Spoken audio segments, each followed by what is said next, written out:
The Frame-Up by Richard Harding Davis.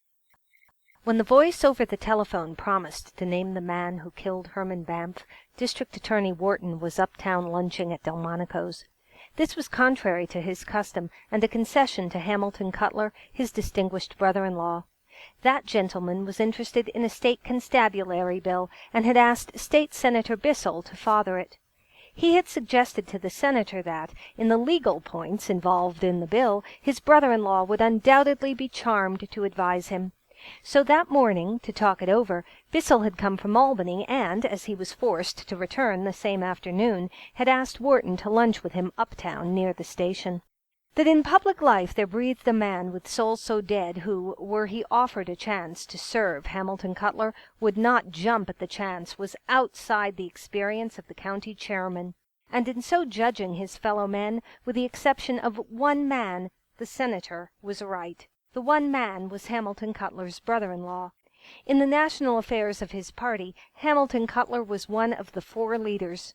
In 2 cabinets he had held office. At a foreign court as an ambassador, his dinners, of which the diplomatic corps still spoke with emotion, had upheld the dignity of 90 million Americans. He was rich. The history of his family was the history of the state. When the Albany boats drew abreast of the old Cutler mansion on the east bank of the Hudson, the passengers pointed at it with deference. Even when the searchlights pointed at it, it was with deference.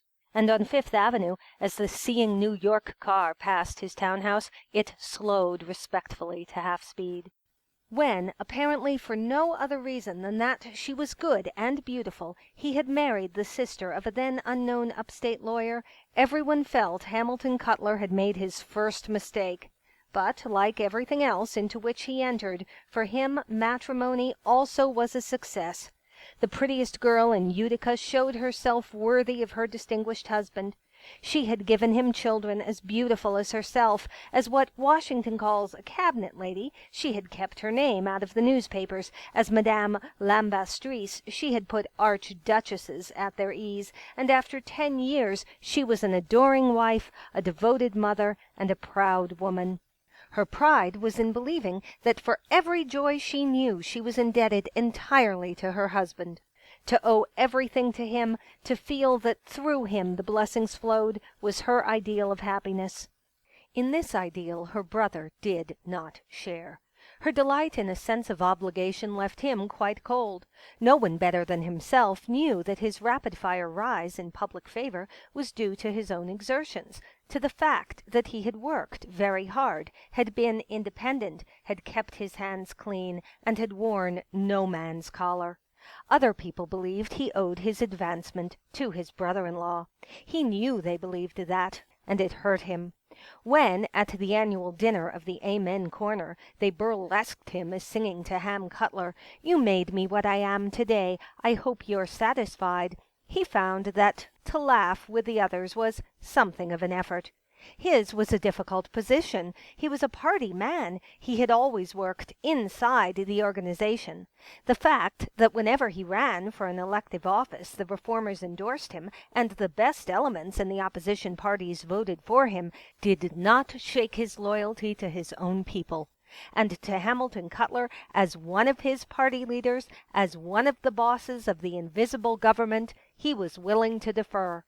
But while he could give allegiance to his party leaders, and from them was willing to receive the rewards of office, from a rich brother-in-law he was not at all willing to accept anything. Still less was he willing that of the credit he deserved for years of hard work for the party, of self-denial, and of efficient public service, the rich brother-in-law should rob him. His pride was to be known as a self-made man, as the servant only of the voters. And now that he had fought his way to one of the goals of his ambition, now that he was district attorney of New York City, to have it said that the office was the gift of his brother-in-law was bitter. But he believed the injustice would soon end. In a month he was coming up for re-election, and night and day was conducting a campaign that he hoped would result in a personal victory so complete as to banish the shadow of his brother-in-law. Were he re-elected by the majority on which he counted, he would have the party leaders on their knees. Hamilton Cutler would be forced to come to him. He would be in line for promotion. He knew the leaders did not want to promote him, that they considered him too inclined to kick over the traces, but were he now re-elected at the next election, either for mayor or governor, he would be his party's obvious and legitimate candidate. The re-election was not to be an easy victory. Outside his own party, to prevent his succeeding himself as district attorney, Tammany Hall was using every weapon in her armory. The commissioner of police was a Tammany man, and in the public prints Wharton had repeatedly declared that Banff, his star witness against the police, had been killed by the police, and that they had prevented the discovery of his murderer. For this the wigwam wanted his scalp, and to get it had raked his public and private life, had used threats and bribes, and with women had tried to trap him into a scandal. But Big Tim Meehan, the lieutenant the Hall had detailed to destroy Wharton, had reported back that for their purpose his record was useless, that bribes and threats only flattered him, and that the traps set for him he had smilingly sidestepped. This was the situation a month before Election Day when, to oblige his brother-in-law, Wharton was uptown at Delmonico's lunching with Senator Bissell. Downtown at the office, Rumson, the assistant district attorney, was on his way to lunch when the telephone girl halted him. Her voice was lowered and betrayed almost human interest. From the corner of her mouth she whispered, "This man has a note for Mr. Wharton. Says if he don't get it quick, it'll be too late. Says it will tell him who killed Hymie Banff." The young man and the girl looked at each other and smiled. Their experience had not tended to make them credulous. Had he lived, Herman Banff would have been for Wharton the star witness against a ring of corrupt police officials. In consequence, his murder was more than the taking off of a shady and disreputable citizen. It was a blow struck at the high office of the district attorney, at the grand jury, and the law. But so far whoever struck the blow had escaped punishment, and though for a month, ceaselessly by night and day, the office and the police had sought him, he was still at large, still unknown. There had been hundreds of clues. They had been furnished by the detectives of the city and county, and of the private agencies, by amateurs, by newspapers, by members of the underworld with a score to pay off or to gain favor. But no clue had led anywhere. When, in hoarse whispers, the last one had been confided to him by his detectives, Wharton had protested indignantly. "Stop bringing me clues," he exclaimed. "I want the man. I can't electrocute a clue." So when, after all other efforts over the telephone, a strange voice offered to deliver the murderer, Rumson was skeptical. He motioned the girl to switch to the desk telephone. "Assistant District Attorney Rumson speaking," he said. "What can I do for you?" Before the answer came, as though the speaker were choosing his words, there was a pause. It lasted so long that Rumson exclaimed sharply. "Hello," he called. "Do you want to speak to me, or do you want to speak to me?" "I've got a letter for the district attorney," said the voice. "I'm to give it to nobody but him. It's about Banff. He must get it quick, or it'll be too late." "Who are you?" demanded Rumson. "Where are you speaking from?" The man on the other end of the wire ignored the questions. "Where'll Wharton be for the next 20 minutes?" "If I tell you," parried Rumson, "will you bring the letter at once?" The voice exclaimed indignantly. "Bring nothing. I'll send it by district messenger. You're wasting your time trying to reach me. It's the letter you want. It tells—" The voice broke with an oath and instantly began again. "I can't talk over the phone. I tell you, it's life or death. If you lose out, it's your own fault. Where can I find Wharton?" "At Delmonico's," answered Rumson. "He'll be there until 2 o'clock. "Delmonico's? That's 44th Street.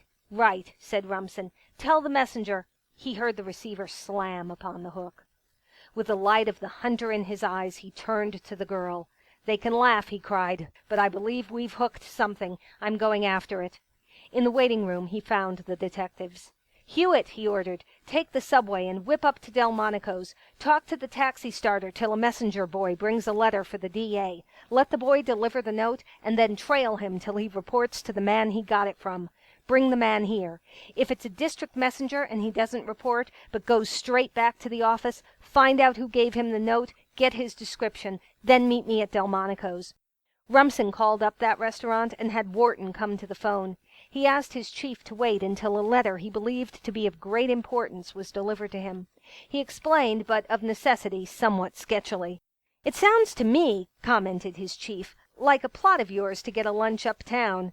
"Invitation!" cried Rumson. "I'll be with you in 10 minutes." After Rumson had joined Wharton and Bissell, the note arrived. It was brought to the restaurant by a messenger boy, who said that in answer to a call from a saloon on 6th Avenue, he had received it from a young man in ready-to-wear clothes and a green hat. When Hewitt, the detective, asked what the young man looked like, the boy said he looked like a young man in ready-to-wear clothes and a green hat. But when the note was read, the identity of the man who delivered it ceased to be of importance. The paper on which it was written was without stamped address or monogram, and carried with it the mixed odors of the drug-store at which it had been purchased. The handwriting was that of a woman, and what she had written was, "If the district attorney will come at once and alone to Kessler's Cafe on the Boston Post Road near the city line, he will be told who killed Herman Banff. If he don't come in an hour, it will be too late. If he brings anybody with him, he won't be told anything. Leave your car in the road and walk up the drive. Ida Earle." Hewitt, who had sent away the messenger boy and had been called in to give expert advice, was enthusiastic. "Mr. District Attorney," he cried, "that's no crank letter. This Earle woman is wise. You got to take her as a serious proposition. She wouldn't make that play if she couldn't get away with it." "Who is she?" asked Wharton. To the police, the detective assured them, Ida Earle had been known for years. When she was young, she had been under the protection of a man high in the ranks of Tammany, and, in consequence, with her different ventures the police had never interfered. She now was proprietress of the roadhouse in the note described as Kessler's Cafe. It was a place for joy-riders. There was a cabaret, a hall for public dancing, and rooms for very private suppers. In so far as it welcomed only those who could spend money, it was exclusive, but in all other respects its reputation was of the worst. In situation it was lonely, and from other houses separated by 1/4 mile of dying trees and vacant lots. The Boston Post Road upon which it faced was the old Post Road, but lately, through this backyard and dumping ground of the city, had been relaid. It was patrolled only and infrequently by bicycle policemen. "But this," continued the detective eagerly, "is where we win out. The roadhouse is an old farmhouse built over, with the barns changed into garages. They stand on the edge of a wood. It's about as big as a city block. If we come in through the woods from the rear, the garages will hide us. Nobody in the house can see us, but we won't be 100 yards away. You've only to blow a police whistle and we'll be with you." "You mean I ought to go?" said Wharton. Rumson exclaimed incredulously, "You gotta go!" "It looks to me," objected Bissell, "like a plot to get you there alone and rap you on the head." "Not with that note inviting him there," protested Hewitt, "and signed by Earle herself." "You don't know she signed it," objected the senator. "I know her," returned the detective. "I know she's no fool. It's her place, and she wouldn't let them pull off any rough stuff there. Not against the D.A. anyway." The D.A. was rereading the note. "Might this be it?" he asked. "Suppose it's a trick to mix me up in a scandal? You say the place is disreputable. Suppose they're planning to compromise me just before election. They've tried it already several times." "You've still got the note," persisted Hewitt. "It proves why you went there. And the senator, too. He can testify. And we won't be 100 yards away. And," he added grudgingly, "you have Nolan." Nolan was the spoiled child of the office. He was the district attorney's pet.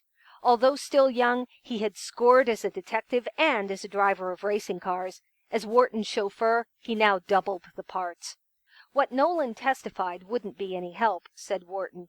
"They would say it was just a story he invented to save me." "Then square yourself this way," urged Rumson. "Send a note now by hand to Ham Cutler and one to your sister. Tell them you're going to Ida Earle's and why. Tell them you're afraid it's a frame-up, and for them to keep your notes as evidence, and enclose the one from her." Wharton nodded in approval, and while he wrote, Rumson and the detective planned how, without those inside the roadhouse being aware of their presence, they might be near it. Kessler's Cafe lay in the 79th Police Precinct. In taxicabs they arranged to start at once and proceed down White Plains Avenue, which parallels the Boston Road, until they were on a line with Kessler's, but from it hidden by the woods and the garages. A walk of a quarter of a mile across lots and under cover of the trees would bring them to within 100 yards of the house. Wharton was to give them the start of half an hour. That he might know they were on watch, they agreed, after they dismissed the taxicabs, to send one of them into the Boston Post Road past the roadhouse. When it was directly in front of the cafe, the chauffeur would throw away into the road an empty cigarette case. From the cigar stand they selected a cigarette box of a startling yellow. At half a mile it was conspicuous. "When you see this in the road," explained Rumson, "you'll know we're on the job. And after you're inside, if you need us, you've only to go to a rear window and wave." "If they mean to do him up," growled Bissell, "he won't get to a rear window." "He can always tell them we're outside," said Rumson, "and they are extremely likely to believe him. Do you want a gun?" "No," said the D.A. "Better have mine," urged Hewitt. "I have my own," explained the D.A. Rumson and Hewitt set off in taxicabs, and a half hour later Wharton followed. As he sank back against the cushions of the big touring car, he felt a pleasing thrill of excitement, and as he passed the traffic police and they saluted mechanically, he smiled. Had they guessed his errand, their interest in his progress would have been less perfunctory. In half an hour he might know that the police killed Banff. In half an hour he himself might walk into a trap they had in turn staged for him. As the car ran swiftly through the clean October air, and the wind and sun alternately chilled and warmed his blood, Wharton considered these possibilities. He could not believe the woman Earle would lend herself to any plot to do him bodily harm. She was a responsible person. In her own world, she was as important a figure as was the district attorney in his. Her allies were the men higher up in Tammany and the police of the upper ranks of the uniformed force. And of the higher office of the district attorney she possessed an intimate and respectful knowledge. It was not to be considered that against the prosecuting attorney such a woman would wage war. So the thought that upon his person any assault was meditated, Wharton dismissed as unintelligent. That it was upon his reputation the attack was planned seemed much more probable. But that contingency he had foreseen, and so, he believed, forestalled. There then remained only the possibility that the offer in the letter was genuine. It seemed quite too good to be true. For, as he asked himself, on the very eve of an election, why should Tammany, or a friend of Tammany, place in his possession the information that, to the Tammany candidate, would bring inevitable defeat? He felt that the way they were playing into his hands was too open, too generous. If their object was to lead him into a trap, of all baits they might use, the promise to tell him who killed Banff was the one certain to attract him. It made their invitation to walk into the parlor almost too obvious. But were the offer not genuine? There was a condition attached to it that puzzled him. It was not the condition that stipulated he should come alone. His experience had taught him many will confess or betray to the district attorney who, to a deputy, will tell nothing. The condition that puzzled him was the one that insisted he should come at once or it would be too late. Why was haste so imperative? Why, if he delayed, would he be too late? Was the man he sought about to escape from his jurisdiction? Was he dying, and was it his wish to make a deathbed confession? Or was he so reluctant to speak that delay might cause him to reconsider and remain silent? With these questions in his mind, the minutes quickly passed, and it was with the thrill of excitement Wharton saw that Nolan had left the Zoological Gardens on the right and turned into the Boston Road. It had but lately been completed, and to Wharton was unfamiliar. On either side of the unscarred roadway still lay scattered the uprooted trees and boulders that had blocked its progress, and abandoned by the contractors were empty tar barrels, cement sacks, tool sheds, and forges. Nor was the surrounding landscape less raw and unlovely. Toward the Sound stretched vacant lots covered with ash heaps. To the left a few old and broken houses set among the glass-covered cold frames of truck farms. The district attorney felt a sudden twinge of loneliness, and when an automobile sign told him he was 10 miles from Columbus Circle, he felt that from the New York he knew he was much farther. 2 miles up the road his car overhauled a bicycle policeman, and Wharton halted him. "Is there a roadhouse called Kessler's beyond here?" he asked. "On the left, farther up," the officer told him, and added, "You can't miss it, Mr. Wharton. There's no other house near it." "You know me," said the DA. "Then you'll understand what I want you to do. I've agreed to go to that house alone. If they see you pass, they may think I'm not playing fair, so stop here." The man nodded and dismounted. "But," added the district attorney, as the car started forward again, "if you hear shots, I don't care how fast you come." The officer grinned. "Better let me trail along now," he called. "That's a tough joint." But Wharton motioned him back, and when again he turned to look, the man still stood where they had parted. 2 minutes later, an empty taxicab came swiftly toward him, and, as it passed, the driver lifted his hand from the wheel and with his thumb motioned behind him. "That's one of the men," said Nolan, "that started with Mr. Rumson and Hewitt from Delmonico's." Wharton nodded, and, now assured that in their plan there had been no hitch, smiled with satisfaction. A moment later, when ahead of them on the asphalt road Nolan pointed out a spot of yellow, he recognized the signal and knew that within call were friends. The yellow cigarette box lay directly in front of a long wooden building of 2 stories. It was linked to the road by a curving driveway marked on either side by whitewashed stones. On verandas enclosed in glass, Wharton saw white-covered tables under red candle shades, and protruding from one end of the house and hung with electric lights and paper lanterns, a pavilion for dancing. In the rear of the house stood sheds and a thick tangle of trees on which the autumn leaves showed yellow. Painted fingers and arrows pointing and an electric sign proclaimed to all who passed that this was Kessler's. In spite of its reputation, the house wore the aspect of the commonplace. In evidence, nothing flaunted, nothing threatened. From a dozen other inns along the Pelham Parkway and the Boston Post Road, it was in no way to be distinguished. As directed in the note, Wharton left the car in the road. "For 5 minutes, stay where you are," he ordered Nolan. "Then go to the bar and get a drink. Don't talk to anyone, or they'll think you're trying to get information. Work around to the back of the house. Stand where I can see you from the window. I may want you to carry a message to Mr. Rumson." On foot, Wharton walked up the curving driveway, and if from the house his approach was spied upon, there was no evidence. In the second story the blinds were drawn, and on the first floor the verandas were empty. Nor, not even after he had mounted to the veranda and stepped inside the house, was there any sign that his visit was expected. He stood in the hall, and in front of him rose a broad flight of stairs that he guessed led to the private supper rooms. On his left was the restaurant. Swept and garnished after the revels of the night previous, and as though resting in preparation for those to come, it wore an air of peaceful inactivity.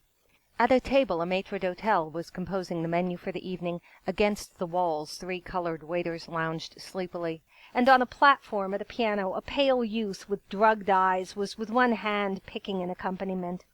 As Wharton paused uncertainly, the young man, disdaining his audience, in a shrill nasal tenor raised his voice and sang, "And from the time the rooster calls I'll wear my overalls, and you a simple gingham gown. So if you're strong for a shower of rice, we 2 could make a paradise of any one-horse town."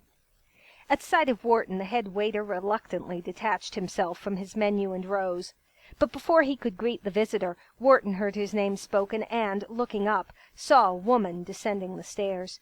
It was apparent that when young she had been beautiful, and, in spite of an expression in her eyes of hardness and distrust, which seemed habitual, she was still handsome. She was without a hat and wearing a house dress of decorous shades and in the extreme of fashion.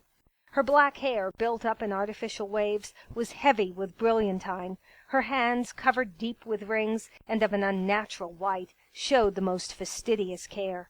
But her complexion was her own, and her skin, free from paint and powder, glowed with that healthy pink that is supposed to be the perquisite only of the simple life and a conscience undisturbed. "I am Mrs. Earle," said the woman. "I wrote you that note. Will you please come this way?" That she did not suppose he might not come that way was obvious, for, as she spoke, she turned her back on him and mounted the stairs. After an instant of hesitation, Wharton followed. As well as his mind, his body was now acutely alive and vigilant. Both physically and mentally he moved on tiptoe. For whatever surprise, for whatever ambush might lie in wait, he was prepared. At the top of the stairs he found a wide hall along which on both sides were many doors. The one directly facing the stairs stood open. At one side of this the woman halted, and with a gesture of the jeweled fingers invited him to enter. "My sitting room," she said. As Wharton remained motionless, she substituted, "My office."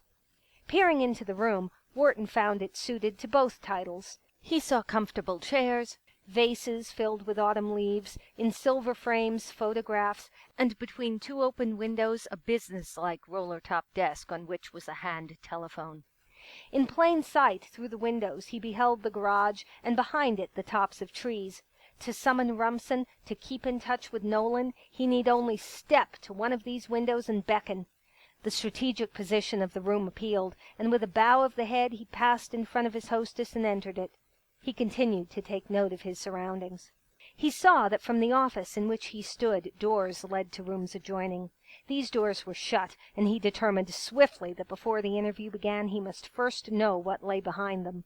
Mrs. Earle had followed and, as she entered, closed the door. "No," said Wharton. It was the first time he had spoken. For an instant the woman hesitated, regarding him thoughtfully, and then, without resentment, pulled the door open. She came toward him swiftly, and he was conscious of the rustle of silk and the stirring of perfumes. At the open door she cast a frown of disapproval, and then, with her face close to his, spoke hurriedly in a whisper. "A man brought a girl here to lunch," she said. "They've been here before. The girl claims the man told her he was going to marry her. Last night she found out he has a wife already, and she came here today meaning to make trouble. She brought a gun. They were in the room at the far end of the hall. George, the waiter, heard the 2 shots and ran down here to get me. No one else heard. These rooms are fixed to keep out noise, and the piano was going. We broke in and found them on the floor. The man was shot through the shoulder, the girl through the body. His story is that after she fired, in trying to get the gun from her, she shot herself by accident. That's right, I guess. But the girl says they came here to die together, what the newspaper calls a suicide pact, because they couldn't marry, and that he first shot her, intending to kill her and then himself. That's silly. She framed it to get him. She missed him with a gun, so now she's trying to get him with this murder charge. I know her. If she'd been sober, she wouldn't have shot him. She'd have blackmailed him. She's that sort. I know her, and—" With an exclamation, the district attorney broke in upon her. "And the man," he demanded eagerly, "was it he killed Banff?" In amazement the woman stared. "Certainly not," she said. "Then what has this to do with Banff?" "Nothing." Her tone was annoyed, reproachful. "That was only to bring you here." His disappointment was so keen that it threatened to exhibit itself in anger. Recognizing this, before he spoke, Wharton forced himself to pause. Then he repeated her words quietly. "Bring me here?" he asked. "Why?" The woman exclaimed impatiently. "So you could beat the police to it," she whispered. "So you could hush it up." The surprised laugh of the man was quite real. It bore no resentment or pose. He was genuinely amused. Then the dignity of his office, tricked and insulted, demanded to be heard. He stared at her coldly. His indignation was apparent. "You have done extremely ill," he told her. "You know perfectly well you had no right to bring me up here, to drag me into a row in your roadhouse." "Hush it up," he exclaimed hotly. This time his laugh was contemptuous and threatening. "I'll show you how I'll hush it up." He moved quickly to the open window. "Stop!" commanded the woman. "You can't do that." She ran to the door. Again he was conscious of the rustle of silk, of the stirring of perfumes. He heard the key turn in the lock. It had come. It was a frame-up. There would be a scandal, and to save himself from it, they would force him to hush up this other one. But as to the outcome, in no way was he concerned. Through the window, standing directly below it, he had seen Nolan. In the sunlit yard, the chauffeur, his cap on the back of his head, his cigarette drooping from his lips, was tossing the remnants of the sandwich to a circle of excited hens. He presented a picture of bored indolence, of innocent preoccupation. It was almost too well done. Assured of a witness for the defense, he greeted the woman with a smile. "Why can't I do it?" he taunted. She ran close to him and laid her hands on his arm. Her eyes were fixed steadily on his. "Because," she whispered, "the man who shot that girl is your brother-in-law, Ham Cutler." For what seemed a long time Wharton stood looking down into the eyes of the woman, and the eyes never faltered. Later he recalled that in the sudden silence many noises disturbed the lazy hush of the Indian summer afternoon, the rush of a motor car on the Boston road, the tinkle of the piano, and the voice of the youth with the drugged eyes singing, "And you'll wear a simple gingham gown." From the yard below, the cluck-cluck of the chickens and the cooing of pigeons. His first thought was of his sister and of her children, and of what this bomb, hurled from the clouds, would mean to her. He thought of Cutler at the height of his power and usefulness, by this one disreputable act dragged into the mire of what disaster it might bring to the party, to himself. If, as the woman invited, he helped to hush it up, and Tammany learned the truth, it would make short work of him. It would say for the murderer of Bamf he had one law, and for the rich brother-in-law who had tried to kill the girl he deceived another. But before he gave voice to his thoughts, he recognized them as springing only from panic. They were of a part with the acts of men driven by sudden fear, and of which acts in their sane moments they would be incapable. The shock of the woman's words had unsettled his traditions. Not only was he condemning a man unheard, but a man who, though he might dislike him, he had for years, for his private virtues, trusted and admired. The panic passed, and with a confident smile he shook his head. "I don't believe you," he said quietly. The manner of the woman was equally calm, equally assured. "Will you see her?" she asked. "I'd rather see my brother-in-law," he answered. The woman handed him a card. "Dr. Muir took him to his private hospital," she said. "I loaned them my car because it's a limousine. The address is on that card. But," she added, "both your brother and Sammy, that's Sam Muir, the doctor, asked you wouldn't use the telephone. They're afraid of a leak." Apparently Wharton did not hear her. As though it were Exhibit A, presented in evidence by the defense, he was studying the card she had given him. He stuck it in his pocket. "I'll go to him at once," he said. To restrain or dissuade him, the woman made no sudden move. In level tones she said, "Your brother-in-law asked especially that you wouldn't do that until you'd fixed it with the girl.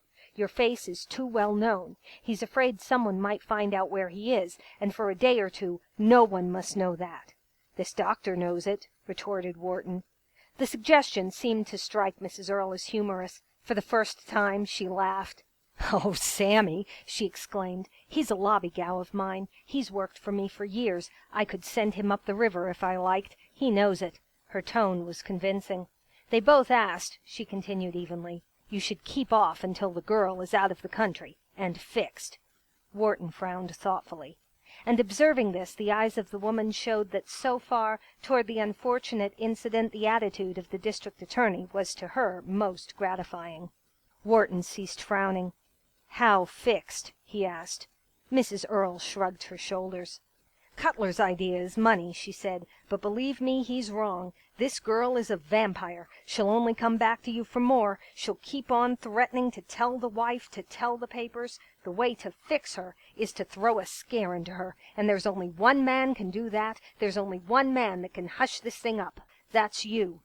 "When can I see her?" asked Wharton. "Now," said the woman. "I'll bring her." Wharton could not suppress an involuntary start. "Here?" he exclaimed. For the shade of a second, Mrs. Earle exhibited the slightest evidence of embarrassment. "My room's in a mess," she explained, "and she's not hurt so much as Sammy said. He told her she was in bad, just to keep her quiet until you got here." Mrs. Earle opened one of the doors leading from the room. "I won't be a minute," she said. Quietly she closed the door behind her. Upon her disappearance, the manner of the district attorney underwent an abrupt change. He ran softly to the door opposite the one through which Mrs. Earle had passed and pulled it open. But if beyond he expected to find an audience of eavesdroppers, he was disappointed. The room was empty and bore no evidence of recent occupation. He closed the door and, from the roller-top desk, snatching a piece of paper, scribbled upon it hastily. Wrapping the paper around a coin and holding it exposed to view, he showed himself at the window. Below him, to an increasing circle of hens and pigeons, Nolan was still scattering crumbs. Without withdrawing his gaze from them, the chauffeur nodded. Wharton opened his hand, and the note fell into the yard. Behind him he heard the murmur of voices, the sobs of a woman in pain, and the rattle of a doorknob. As from the window he turned quickly, he saw that toward the spot where his note had fallen, Nolan was tossing the last remnants of his sandwich. The girl who entered with Mrs. Earle, leaning on her and supported by her, was tall and fair. Around her shoulders her blonde hair hung in disorder, and around her waist, under the kimono Mrs. Earle had thrown about her, were wrapped many layers of bandages. The girl moved unsteadily and sank into a chair. In a hostile tone Mrs. Earle addressed her. "Rose," she said, "this is the district attorney." To him she added, "She calls herself Rose Gerard." One hand the girl held close against her side, with the other she brushed back the hair from her forehead. From half-closed eyes she stared at Wharton defiantly. "Well," she challenged, "what about it?" Wharton seated himself in front of the roller-top desk. "Are you strong enough to tell me?" he asked. His tone was kind, and this the girl seemed to resent. "Don't you worry," she sneered. "I'm strong enough to tell all I know, to you and to the papers and to a jury, until I get justice." She clenched her free hand and feebly shook it at him. "That's what I'm going to get," she cried, her voice breaking hysterically. "Justice."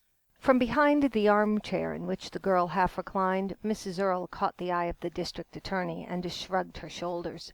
"Just what did happen?" asked Wharton. Apparently with an effort, the girl pulled herself together. "I first met your brother-in-law," she began. Wharton interrupted quietly. "Wait," he said. "You are not talking to me as anybody's brother-in-law, but as the district attorney." The girl laughed vindictively. "I don't wonder you're ashamed of him," she jeered. Again she began. "I first met Ham Cutler last May. He wanted to marry me then. He told me he was not a married man." As her story unfolded, Wharton did not again interrupt, and, speaking quickly in abrupt, broken phrases, the girl brought her narrative to the moment when, as she claimed, Cutler had attempted to kill her.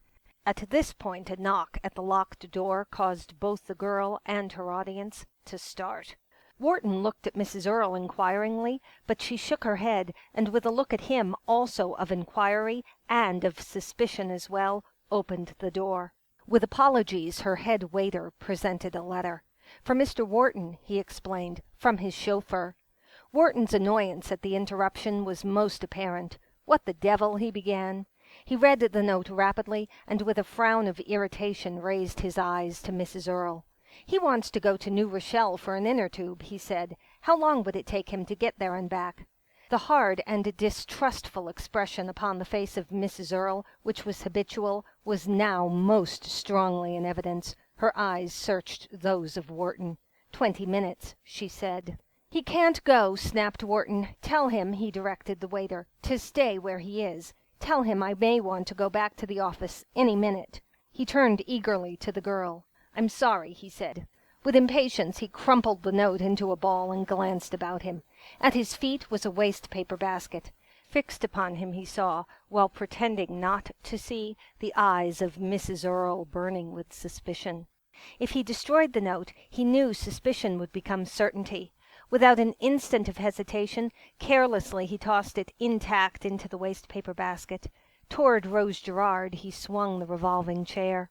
"Go on, please," he commanded. The girl had now reached the climax of her story, but the eyes of Mrs. Earle betrayed the fact that her thoughts were elsewhere. With an intense and hungry longing, they were concentrated upon her own waste-paper basket. The voice of the girl in anger and defiance recalled Mrs. Earle to the business of the moment.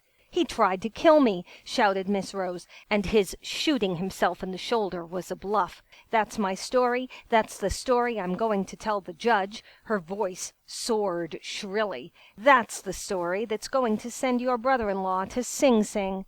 For the first time Mrs. Earle contributed to the general conversation. "You talk like a fish," she said. The girl turned upon her savagely. "If he don't like the way I talk," she cried, "he can come across." Mrs. Earle exclaimed in horror. Virtuously her hands were raised in protest. "Like hell he will," she said. "You can't pull that under my roof." Wharton looked disturbed. "Come across?" he asked. "Come across," mimicked the girl. "Send me abroad and keep me there, and I'll swear it was an accident. 25,000, that's all I want. Cutler told me he was going to make you governor. He can't make you governor if he's in Sing Sing, can he? Ain't it worth 25,000 to you to be governor? "Come on," she jeered. "Kick in." With a grave but untroubled voice, Wharton addressed Mrs. Earle. "May I use your telephone?" he asked. He did not wait for her consent, but from the desk lifted the hand telephone. "Spring 3100," he said. He sat with his legs comfortably crossed, the stand of the instrument balanced on his knee, his eyes gazing meditatively at the yellow treetops. If with apprehension both women started, if the girl thrust herself forward, and by the hand of Mrs. Earle was dragged back, he did not appear to know it. "Police headquarters?" they heard him ask. "I want to speak to the commissioner. This is the district attorney."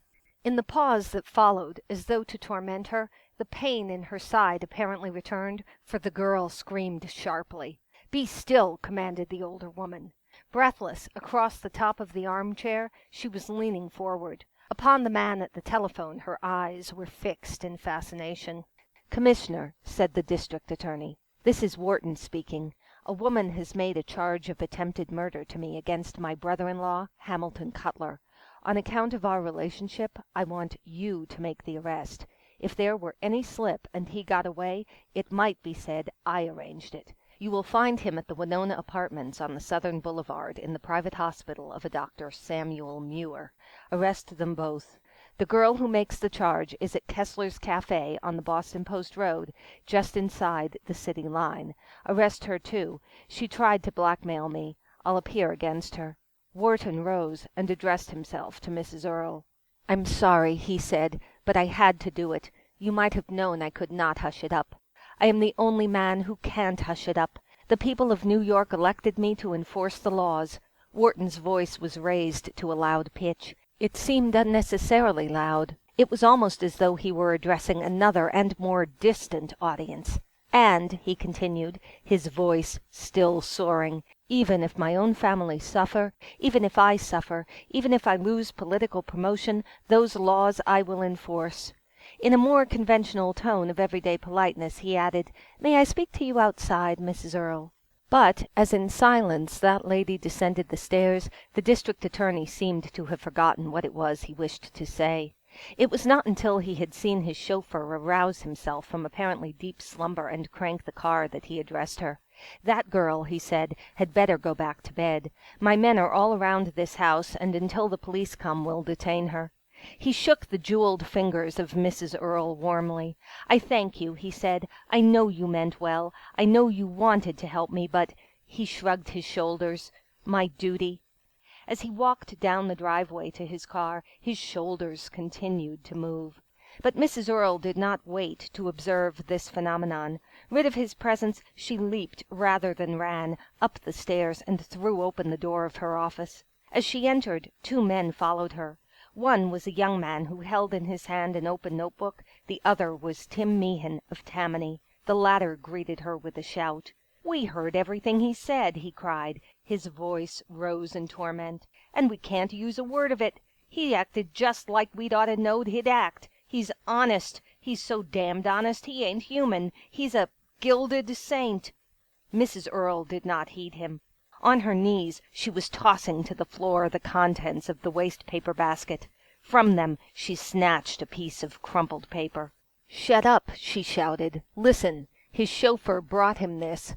In a voice that quivered with indignation, that sobbed with anger, she read aloud. "As directed by your note from the window, I went to the booth and called up Mrs. Cutler's house and got herself on the phone. Your brother-in-law lunched at home today with her and the children, and they are now going to the Hippodrome. Stop, look, and listen. Back of the bar I see two men in a room, but they did not see me. One is Tim Meehan, the other is a stenographer. He is taking notes. Each of them has on the earmuffs of a dictograph. Looks like you'd better watch your step and not say nothing you don't want Tammany to print." The voice of Mrs. Earle rose in a shrill shriek. "Him a gilded saint!" she screamed. "You big stiff! He knew he was talking into a dictograph all the time, and he double-crossed us." End of The Frame-Up by Richard Harding Davis.